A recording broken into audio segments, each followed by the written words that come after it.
Training തരുമ്പോൾ റഫായിട്ട് പറയുന്നതാണ്, നിങ്ങൾ മനസ്സിലാക്കി വെച്ചോ. ഈ ഒരു ഓർഡറിലാണ് നമ്മളിത് കണ്ടുപിടിക്കുന്നത്. ഇത് ഡിവൈഡ് ചെയ്യാമെന്നുള്ളത് നമ്മളിങ്ങനെ മനസ്സിലാക്കിയിരിക്കണം. ഏതൊക്കെ റേഞ്ചിലാണ് തെറ്റായിട്ട് കാണിക്കുന്നത് എന്നുള്ളതാണ് നോക്കേണ്ടത് സിഗ്നൽ കൊടുത്തിട്ട്.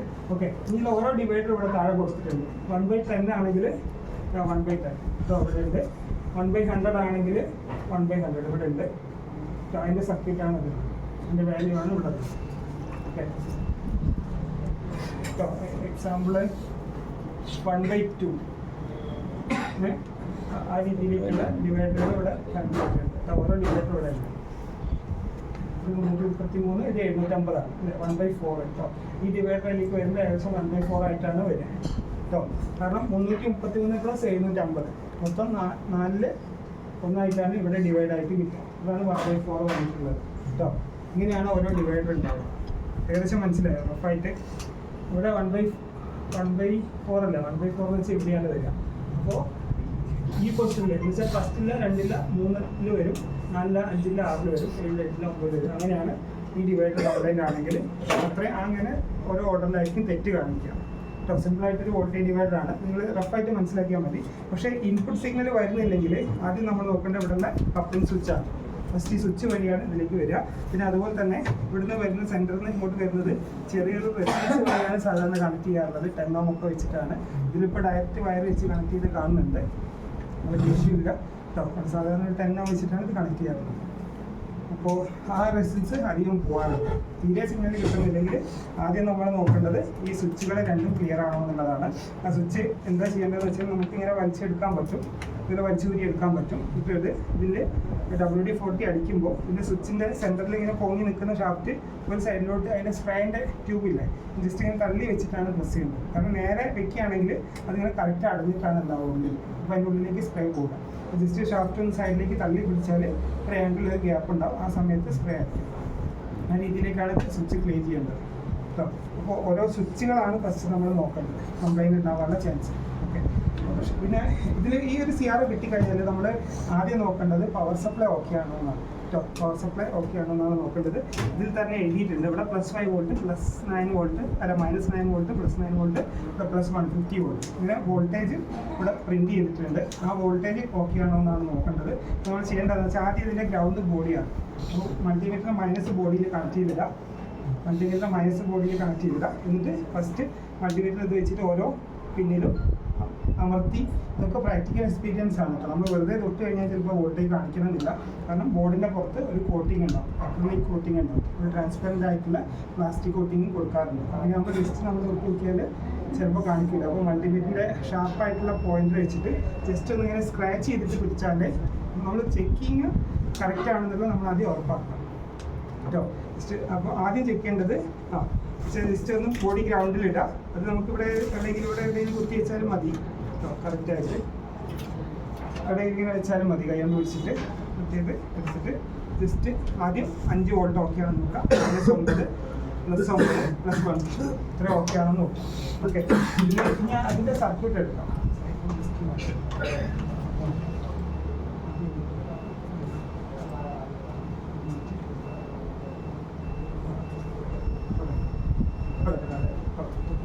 ഓക്കെ, ഇതാണ് അതിൻ്റെ പവർ സപ്ലൈൻ്റെ സർക്യൂട്ട്.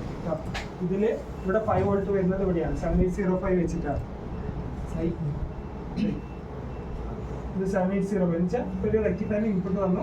7805 എന്ന് വെച്ചാൽ ഇൻപുട്ട് ഗ്രൗണ്ട് ഔട്ട്പുട്ടാണ്. ഇവിടെ 5 വോൾട്ട് കിട്ടണം. 5 വോൾട്ട് കിട്ടുന്നതിന് നേരെ 7805 മാറ്റാം. പക്ഷേ ഇവിടെ AC ഉണ്ടായിരിക്കാം. ഓക്കെ അല്ലേ? അപ്പോൾ ആ രീതിയിൽ ചെക്ക് ചെയ്യാം. ഇനി ഉള്ളത് ഇവിടെ -9 കിട്ടുന്നില്ലെങ്കിൽ ആദ്യം ഇതിൻ്റെ ഇൻപുട്ടിൽ -9 ആണെങ്കിൽ കുറച്ച് കൂടുതൽ ഉണ്ടാകും. ആ വോൾട്ടേജ് ഇൻപുട്ടിൽ എത്തുന്നുണ്ടോ എന്ന് നോക്കാം. 9 വോൾട്ട് വരണമെങ്കിൽ അതിനേക്കാളും മിനിമം 2.5 വോൾട്ട് ഇൻപുട്ട് കൂടുതലായിരിക്കും കേട്ടോ. ഇത് 7905. ഇത് ഗ്രൗണ്ട് ഇൻപുട്ട് ഔട്ട്പുട്ട് എന്നാണ് ഇതിൻ്റെ ഓർഡർ. ഫസ്റ്റ് പിന്നെ ഗ്രൗണ്ടാണ്. ഇതിൽ കാണിച്ചിട്ടുള്ളത് വേറെ രീതിയിലാണ്. ഗ്രൗണ്ട് ഇൻപുട്ട് ഔട്ട്പുട്ടാണ് സാധാരണ 79 ഉണ്ടാവുക. Ground input output first ground, രണ്ടാമത്തെ ഇൻപുട്ട്, മൂന്നാമത്തെ ഔട്ട്പുട്ടിനാണ്. ഇതിൻ്റെ നമ്പർ കാണുന്ന തെറ്റാണെന്ന് ഡൗട്ട് ഉണ്ട്. ഗ്രൗണ്ട് ഇൻപുട്ട് ഔട്ട്പുട്ട് മൂന്നാമത്തേൽ -9 കിട്ടണം. ഇല്ലെങ്കിൽ മൈനസ് ഇൻപുട്ട് ഉണ്ടോ എന്ന് ആദ്യം നോക്കാം. ഉണ്ടെങ്കിൽ 7805 780 പോയതായിരിക്കണം എന്ന് ഉറപ്പില്ല. അതിന്റെ ഔട്ട്പുട്ട് കട്ട് ചെയ്ത് നോക്കിയിട്ടും കൂടി കൺഫേം ചെയ്യാനുണ്ട് റിപ്ലേസ് ചെയ്യുന്നതിന് മുമ്പ്. കാരണം ഔട്ട്പുട്ട് ഇവിടെ ലോഡ് സർക്യൂട്ട് സൈഡ് ഷോർട്ട് ആണെങ്കിലും ഇത് ഔട്ട്പുട്ട് വരാതിരിക്കും. അപ്പോൾ ഷോർട്ട് ആണെന്നുള്ള എങ്ങനെ മനസ്സിലാക്കാം? IC ചൂടാകുന്നുണ്ടാവും. ഷോർട്ട് ആണെങ്കിൽ IC ചൂടാവും. കാരണം ഓവർ കറണ്ട് വന്നിട്ട് IC ചൂടായി ഹീറ്റ് ആവുന്നുണ്ടെങ്കിൽ പിന്നെ ഔട്ട്പുട്ട് ഷോർട്ട് ആയിരിക്കാനാണ് ചാൻസ്. അങ്ങനെയാണെങ്കിൽ നമ്മൾ ഇത് കട്ട് ചെയ്തിട്ട് ആദ്യം ഒന്നുകൂടി കൺഫേം ആക്കാം. കട്ട് ചെയ്യുമ്പോൾ വരുന്നുണ്ടെങ്കിൽ IC വർക്കിംഗ് ആവും. അപ്പോൾ സർക്യൂട്ട് സൈഡിലേക്കാണ് നമ്മൾ നോക്കേണ്ടത്. അപ്പോൾ ഇതിങ്ങനെയാണ്. ഇത് +9 7909 അല്ല 7809 ആണ്, +9 വോൾട്ട്. ഓക്കെ, 7809 ആണ്. ഓക്കെ, ഇതിലും ഈ പറഞ്ഞ പോലെ ഇൻപുട്ട് ഗ്രൗണ്ട് ഔട്ട്പുട്ട് ചെക്ക് ചെയ്യാം. പിന്നെ ഉള്ളത് 150ന്റെ സൈഡാണ് നമ്മളൊന്ന് ശ്രദ്ധിക്കേണ്ടത് കേട്ടോ. ഇവിടെ ഫസ്റ്റ് 250 വോൾട്ട് ഇവിടെ വരുന്നുണ്ട്. നേരെ ഒരു ഹൈ വോൾട്ടേജ് റെക്ടിഫയർ ഉണ്ട്. ഏകദേശം 150 വോൾട്ട് ആയിട്ടാണ് AC വരുന്നത്. അതിനെ റെക്ടിഫൈ ചെയ്തിട്ട് ഫിൽറ്റർ ചെയ്ത് കഴിയുമ്പോൾ ഇവിടെ ഈ റെസിസ്റ്റൻസ് കഴിഞ്ഞിട്ട് ഇവിടെ 250 വോൾട്ടിൻ്റെ അടുത്തുണ്ടാവും. ഇത് ഓക്കെ, അതേ വോൾട്ടേജ് ആണ് ഒരു ഓക്കെ. അതുപോലെ തന്നെ ഇവിടെ 150 വോൾട്ട് ഇവിടെ കൊടുക്കുന്നുണ്ട്. ഇവിടെ വേറൊരു റെക്ടിഫയർ ഉണ്ട്, വരുന്നുണ്ട്. ഈ റെക്ടിഫയർ ഔട്ട്പുട്ട് ഫിൽറ്റർ ചെയ്തിട്ട് ഈ 100 Ohm വഴിയാണ് എപ്പോഴും കംപ്ലൈൻറ്റ് ആവാറുള്ളതാണ് ഈ BU406. നിങ്ങൾ പോകുമ്പോൾ ശ്രദ്ധിക്കേണ്ടതാണ്. BU406 കറക്റ്റ് ചെക്ക് ചെയ്ത് നോക്കുക. 2 CRO ആണ് അവിടെ ഉള്ളത്, 2 ചെക്ക് ചെയ്യുക. ഇനി നിങ്ങൾക്ക് കൺഫേം ആക്കണമെങ്കിൽ മൂന്നാമത്തെ ഒരു CRO വർക്കിംഗ് ആണെങ്കിലും തുറന്ന് വെച്ചാൽ നിങ്ങൾക്ക് ചെക്ക് ചെയ്യാൻ എളുപ്പമുണ്ടാവും. അപ്പോൾ നോക്കേണ്ടത് BU406 ഇത് കറക്റ്റാണെന്ന് നോക്കുക. ഈ റെസിസ്റ്റൻസ് 100 Ohm 2 വാട്ട് പോകാറുണ്ട്, എപ്പോഴും പോകാറുള്ളതാണ്. ഇത് രണ്ടുമാണ് മെയിനായിട്ട് ചെക്ക് ചെയ്യുന്നത്. 150 വോൾട്ട് ഇല്ലെങ്കിൽ കേട്ടോ. ഇനി 150 വോൾട്ട് ഇല്ലെങ്കിൽ അതിൻ്റെ ഒരു റീസൺ ഉണ്ട്. നോക്കി അടുത്ത സെക്കൻഡ് ഇവിടെ തന്നെ ഹൈ വോൾട്ടിൻ്റെ സൈഡ് കൂടി ഞാൻ പറയാം. CRTയിൽ ഫിലമെന്റിൽ കൊടുക്കുന്നത് ഒരു 6 വോൾട്ടാണ്, ഏകദേശം 6 വോൾട്ട് AC ആണ്. ഇത് ജസ്റ്റ് AC കൊടുത്തിട്ടാണ് ചെയ്യുന്നത്. ഓക്കെ, കാതോളിൽ കൊടുക്കുന്ന -1500 വോൾട്ടാണ്. -1500 വോൾട്ടാണ്. ഇവിടെ -1500 ഇവിടെ 0 തൊട്ട് അടുത്തടുത്ത് വന്നു കഴിഞ്ഞാൽ ഉള്ളിൽ ആർക്കിങ് വരാനുള്ള ചാൻസ് ഉണ്ട്. അതുകൊണ്ടാണ് കാതോടിനെ ഒരു റെസിസ്റ്റൻസ് വെച്ചിട്ട് മൈനസിലേക്ക് ബയാസ് ചെയ്തിട്ട് വരുന്നത് കേട്ടോ. ഇതിൽ ഈ ഒരു റെസിസ്റ്റൻസ് ഇവിടുന്ന് ഒരു കേട്ടോ, ഇത് ഈ നെഗറ്റീവ് സൈഡിലേക്ക് ഒരു 1 മെഗാ വെച്ചിട്ട് ബയാസ് ചെയ്തിട്ടുണ്ട്. അത് എന്തിനാന്ന് വെച്ചാൽ ഇവിടെ 1500 വോൾട്ടും ഇവിടെ 0 വോൾട്ട് പൊട്ടൻഷ്യൽ ആണെങ്കിൽ ഉള്ളിൽ ടിക്കിങ് ആർക്കിങ് സൗണ്ട് വരാറുണ്ട്. ആ പ്രശ്നം ഇത് അടുത്താകുമ്പോൾ ഇതിൻ്റെ ഉള്ളിലൂടെ ഡിസ്ചാർജ് ആവുന്നതാണ്. അത് ഒഴിവാക്കണമെന്നുണ്ടെങ്കിൽ ഇവിടെ ബയാസ് ചെയ്തിട്ടാൽ മതി. ഈ റെസിസ്റ്റൻസ് ഇല്ലെങ്കിൽ വരാറുണ്ട് മിസ്റ്റേക്ക്. പിന്നെ ഇതിൽ കാതോഡിൽ -1500 ഇതാണ് ഹൈ വോൾട്ടേജ് ജനറേറ്റ് ചെയ്യുന്ന സൈഡ്. ഓക്കെ, ഇതിൽ ചെയ്യുന്ന എങ്ങനെയാണെന്ന് വെച്ചാൽ ഇതാണ് ഒരു ട്രാൻസ്ഫോമറാണ് ഈ കാണുന്നത്. അതിൽ ഒരു വൈൻഡിങ് ഫിലമെന്റിലേക്ക് പോകുന്നുണ്ട്. നമ്മൾ ഫിലമെന്റ് ഭയങ്കര ശ്രദ്ധിച്ച് നോക്കിക്കഴിഞ്ഞാൽ ബാക്കിൽ നോക്കിക്കഴിഞ്ഞാൽ അവിടെ ചെറിയൊരു ലൈറ്റ് കാണാൻ പറ്റും. അവിടെ അത്രയും സൂക്ഷിച്ച് നോക്കിയാലേ മനസ്സിലാവും. ഫിലമെന്റ് വർക്ക് ചെയ്യുന്നുണ്ടെങ്കിൽ അതിന്റെ മീനിങ് എന്താ? ഇതിലിപ്പോൾ കാണിച്ചിട്ടുള്ളത് ഈ ട്രാൻസ്ഫോമറിന് പോകുന്ന പോലെയാണ്. പക്ഷേ എനിക്ക് ഡൗട്ട് ഉണ്ട്, സർക്യൂട്ടിൽ വേറെ തന്നെ ഒരു വൈൻഡിങ് കൊടുത്തേക്കാണോന്ന്. മെയിൻ ട്രാൻസ്ഫോമറിൽ നിന്ന് കൊടുത്തേക്കാണോന്ന് ഡൗട്ട് ഉണ്ട്. ചില മോഡലുകളിൽ വ്യത്യാസം വരാം. എന്തായാലും ഫിലമെന്റിൽ ഇവിടെ 6 വോൾട്ട് കിട്ടുന്നുണ്ടെങ്കിൽ ഈ CRTയിൽ കംപ്ലൈൻറ്റ് വരുന്നത് ഫിലമെന്റ് മാത്രമാണ്. ഫിലമെന്റിന്റെ കണ്ടിന്യൂറ്റി നോക്കിക്കഴിഞ്ഞാൽ കണ്ടിന്യൂറ്റി കിട്ടും, ബാക്കി ഒന്നും തമ്മിൽ കണക്ഷൻ ഉണ്ടാവില്ല. അങ്ങനെയാണ് CRT കേട്ടോ. അപ്പോൾ ഇത് പോയെന്ന് മാത്രമേ നോക്കേണ്ടതുള്ളൂ. അതുണ്ടെങ്കിൽ CRT ഓക്കെ ആയിരിക്കും കേട്ടോ. അപ്പോൾ ഫിലമെന്റ് ഏകദേശം 9 വോൾട്ട് റേഞ്ചിൽ AC കൊടുത്തിട്ടുണ്ടാവും. ഈ സർക്യൂട്ട് പ്രകാരം ഈ ഹൈ വോൾട്ടേജ് ട്രാൻസ്ഫോമറിൻ്റെ ഒരു വൈൻഡിങ് ആണ് ഫിലമെന്റിലേക്ക് പോയിട്ടുള്ളത്. അതല്ലെങ്കിൽ ട്രാൻസ്ഫോമർ സെപ്പറേറ്റ് തന്നെ ഒരു വൈൻഡിങ്ങും കൊടുക്കാറുണ്ട്. ഓക്കെ, അപ്പോൾ പിന്നെ ഹൈ വോൾട്ടേജ് ജനറേറ്റ് ചെയ്യുന്നത് എങ്ങനെയാണെന്ന് വെച്ചാൽ ഇതാണ് എൻ്റെ പ്രൈമറി. ഇത് ഏകദേശം 27 വോൾട്ടാണ് ഇവിടെ ഉള്ളത്. ഇവിടെ 27 വോൾട്ടാണ് ഉള്ളത്. അത് രജിസ്റ്റർ ഇൻഡക്ടർ വഴി പ്രൈമറി ട്രാൻസിസ്റ്ററിനെ സ്വിച്ച് ചെയ്യാണ് ചെയ്യുന്നത്. ഇത് ഹൈ സ്പീഡിൽ കിലോഹെർട്സിൽ സ്വിച്ച് ചെയ്യാണ് ചെയ്യുന്നത്. മനസ്സിലാവും? ഏകദേശം 16 കിലോഹെർട്സിലൊക്കെയാണ് സ്വിച്ച് ചെയ്യുക. സ്വിച്ച് ചെയ്യുമ്പോൾ ഉണ്ടാകുന്ന സ്റ്റെപ്പ് ഓഫ് ട്രാൻസ്ഫോമറാണ്. ഹൈ വോൾട്ടേജ് നെഗറ്റീവ് റെക്ടിഫയർ ആണ് ഇതിൻ്റെ അകത്തുള്ളത് കേട്ടോ. ഇങ്ങനെ റെക്ടിഫൈ ചെയ്തിട്ടാണ് മൈനസ് വോൾട്ടേജ് ഉണ്ടാക്കി കൊടുക്കുന്നത്. പിന്നെ ഇതിൻ്റെ ഔട്ട്പുട്ടിൽ നിന്ന് മൈനസിൽ നിന്ന് ഹൈ ഡിവൈഡ് വെച്ചിട്ട് 5 മെഗാവിൻ്റെ 3 സീരീസ് ഇട്ടിട്ട് ഇവിടെ ഡിവൈഡ് ചെയ്തിട്ട് അതിൻ്റെ ഫീഡ്ബാക്ക് കൂടി എടുക്കുന്നുണ്ട്. കാരണം ഔട്ട്പുട്ട് സ്റ്റഡി ആയിരിക്കും.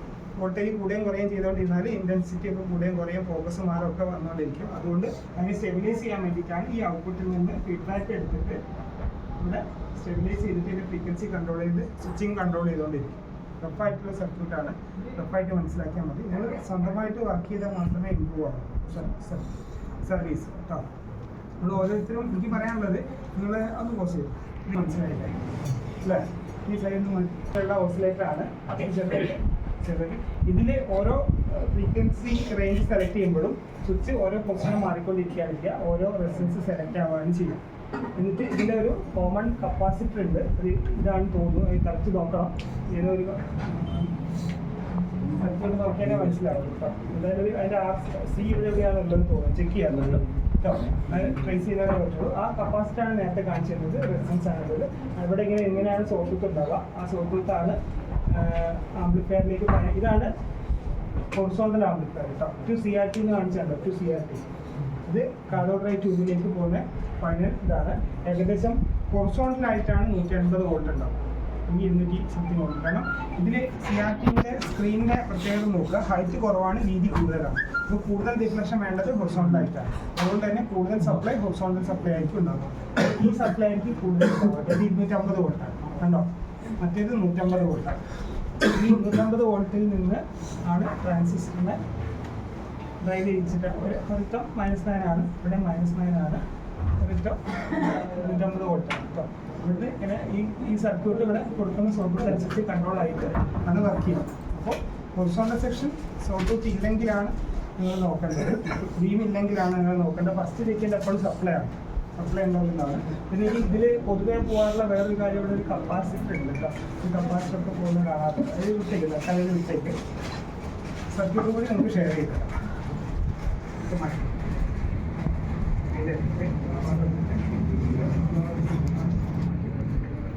ആംപ്ലിഫയറിന്റെ ഒരു സ്റ്റേജാണ് പറയുന്നത് കേട്ടോ. ഇത് ചാനൽ 1, ഒന്ന് ചാനൽ 2 ആണ്.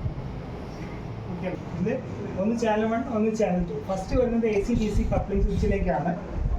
ഓരോ ചാനലും വരുന്നത് AC/DC കപ്ലിംഗ് സ്വിച്ചിലേക്കാണ്. അതിനുശേഷം ഇതാണ് അറ്റനേറ്റർ 1, ഇത് അറ്റനേറ്റർ 2. അറ്റനേറ്റർ എന്ന് പറഞ്ഞാൽ ഈ വോൾട്ടേജ് ഡിവൈഡറാണ്. ഓക്കെ അല്ലേ? അപ്പോൾ അതിൻ്റെ അകത്തുള്ള ബ്ലോക്കാണ് നമ്മൾ നേരത്തെ പഠിച്ചത്, ഓരോ ഡിവൈഡർ വരുന്നത്. അപ്പോൾ ഡിവൈഡ് ചെയ്ത സിഗ്നൽ ഓരോ സൈഡ് ഇവിടെ എത്തും. ഇതിപ്പോൾ ചാനൽ 1ൻ്റെ സിഗ്നലാണ്, ഇത് ചാനൽ 2ൻ്റെ സിഗ്നലാണ് കേട്ടോ. ഇവിടെ ഈ രണ്ടെണ്ണം പോകുന്ന ചാനൽ 2, ഈ രണ്ടെണ്ണം പോകുന്ന ചാനൽ 1 ആണ്. ഇതിൽ ഒരു കാര്യം മനസ്സിലാക്കേണ്ടത്, ചാനൽ 2ൻ്റെ സിഗ്നലും ഇത് A ആണ്. A എന്ന് വെച്ചാൽ ഇവിടെയാണ് വരുന്നത്. ഓക്കെ, ഓരോ സിഗ്നലിനെ ഒരു പോർഷൻ എടുത്തിട്ട് ട്രിഗർ സെക്ഷനിലേക്ക് പോകുന്നു, ട്രിഗർ സിഗ്നൽ ആയിട്ട് എടുക്കുന്നുണ്ട്. മനസ്സിലായി പറഞ്ഞത്? ഇവിടെ ചാനൽ എന്റെ ഒരു ഭാഗം ഇവിടെ വരുന്നുണ്ട്. അതേപോലെ സെയിം സ്ഥലം ഇപ്പുറത്ത് ചാനൽ ബിന്റെ ഒരു സ്ഥലം എടുത്തിട്ട് രണ്ടും സിഗ്നൽ ഒരേ സമയത്ത് ജനറേറ്റ് ചെയ്തിട്ട് ട്രിഗർ സിഗ്നൽ ആക്കിയിട്ട് എടുക്കുന്നുണ്ട്. അതുകൊണ്ട് നോക്കണ്ട, അത് ട്രിഗറിങ്ങിന് വേണ്ടിയിട്ടാണ്, സിഗ്നൽ കറക്റ്റ് ട്രിഗർ ചെയ്യാൻ വേണ്ടിയിട്ടാണ്. പക്ഷേ ഇതാണ് ചാനൽ 2, ഇതാണ് ചാനൽ 1. ഇനി ഇവിടെ എല്ലാ കംപ്ലൈൻറ്റ് ഉണ്ടാവുക അടുത്ത സ്റ്റേജിലാണ്. പവർ ആംപ്ലിഫയർ എന്നുള്ള സൈഡിലാണ് എപ്പോഴും കംപ്ലൈൻറ്റ് ഉണ്ടാവുക. നമ്മൾ നോക്കുകയാണെങ്കിൽ പവർ ആംപ്ലിഫയർ സൈഡാണ്. ഒന്ന് ചാനൽ 2ൻ്റെ സിഗ്നലാണ് കേട്ടോ. ഇവിടെ വരുന്നത് ഇതാണ് power amplifier. Final amplifier vertical amplifier ആണ് പറയുന്നത്. ചാനൽ 1 വരുന്നുണ്ട്, ചാനൽ 2 വരുന്നുണ്ട്. രണ്ടും ഇവിടെ 4, 8 ഡയോഡ് വെച്ചിട്ടാണ്, ഇവിടെയുള്ള വോൾട്ടേജ് വെച്ചിട്ടാണ് ഇതിനെ സെലക്ട് ചെയ്യുന്നത്. ഏത് ചാനൽ വരണമെന്ന് സെലക്ട് ചെയ്യുന്നത് ഇവിടെയുള്ള ഹൈ ലോ സെലക്ഷനാണ്. ഇവിടെയുള്ള ഇപ്പോൾ ഒരു ചാനലാണ് സെലക്ട് ചെയ്തെങ്കിൽ ആ ചാനലിൻ്റെ സിഗ്നലാണ് ഇവിടെ ഉണ്ടാവുക. ഓക്കെ, ഇതൊരു ആംപ്ലിഫയർ ആണ്, ഇത് ആംപ്ലിഫയർ ആണ്, ഇതാണ് പവർ ആംപ്ലിഫയർ. ഇതിൽ നമ്മൾ എപ്പോഴും ശ്രദ്ധിക്കേണ്ടത്, സാധാരണ വെർട്ടിക്കൽ ആംപ്ലിഫയർ ആണെങ്കിൽ സെൻറ്റർ ഡയോഡൊക്കെ പോകാറുണ്ട്. ഇതിൻ്റെ സപ്ലൈ നമ്മൾ നോക്കാം. ഇവിടെ 150 വോൾട്ട് ഇവിടെ വരുന്നുണ്ട്. ഇത് ഇങ്ങനെ ആംപ്ലിഫൈ ചെയ്ത് ഇവിടെ മൈനസ് സൈഡിലേക്കാണ് പോകുന്നത് കേട്ടോ. ഇങ്ങനെയാണ്. അതേപോലെ ഇവിടുന്ന് ഇങ്ങോട്ട് 2 ട്രാക്കാണ്, ഒന്ന് ഇങ്ങോട്ടും ഒന്ന് ഇങ്ങോട്ടും. ഓക്കെ, മൈനസിലേക്കാണ് പോകുന്നത്. സെൻറ്റർ പോകാറുണ്ട്. പിന്നെ ചിലപ്പോൾ അധികം ശ്രദ്ധിക്കേണ്ടത് പോസിറ്റീവ് സൈഡിലാണെങ്കിൽ ഇത്രയും ട്രാൻസിസ്റ്ററുകളാണ് ഒരു സൈഡിൽ കൊടുക്കേണ്ടത്, ഇത്രയും ട്രാൻസിസ്റ്ററാണ് മറ്റേ സൈഡിൽ ചെക്ക് ചെയ്യേണ്ടത്. അപ്പോൾ നമുക്ക് ഇവിടെ സിഗ്നൽ വെർട്ടിക്കൽ ഷിഫ്റ്റ് ചെയ്യുന്ന സമയത്ത് ഇവിടെ DC വോൾട്ടേജ് ചേഞ്ച് ഉള്ളതെന്ന് നോക്കാം, അതേപോലെ ഇവിടെയും DC വോൾട്ടേജ് ചേഞ്ച് ഉള്ളതെന്ന് നോക്കാം. പ്രാക്ടിക്കലി മൾട്ടിമീറ്റർ ഇട്ടിട്ട് ഗ്രൗണ്ടിൽ കണക്ട് ചെയ്യാം. എന്നിട്ട് ഇവിടെ ഈ പോയിന്റും വെർട്ടിക്കൽ, ഇപ്പോൾ ചാനൽ 1 സെലക്ട് ചെയ്യാം. ചാനൽ 1 സെലക്ട് ചെയ്തിട്ട് അതിൻ്റെ സിഗ്നൽ ഷിഫ്റ്റ് ചെയ്യുമ്പോൾ ഇവിടെ വോൾട്ടേജ് തിരിക്കുന്നതിനനുസരിച്ച് മാറും. ഇത് സിഗ്നൽ ചെക്ക് ചെയ്യേണ്ടത് അത് നമ്മൾ നോക്കണം. ഇതെന്താ 9B 9 എന്ന് വെച്ചാൽ അതിലൊരു കാര്യം മനസ്സിലാക്കുക. ഇതിൽ ഈ 9 എന്ന് പറയുന്നത് ഇതിൽ ഓരോ ഏരിയ ആയിട്ട് മാർക്ക് ചെയ്തിട്ടുണ്ട് കേട്ടോ, ഓരോ ബ്ലോക്കായിട്ട് മാർക്ക് ചെയ്തിട്ടുണ്ട്. ഇതിൽ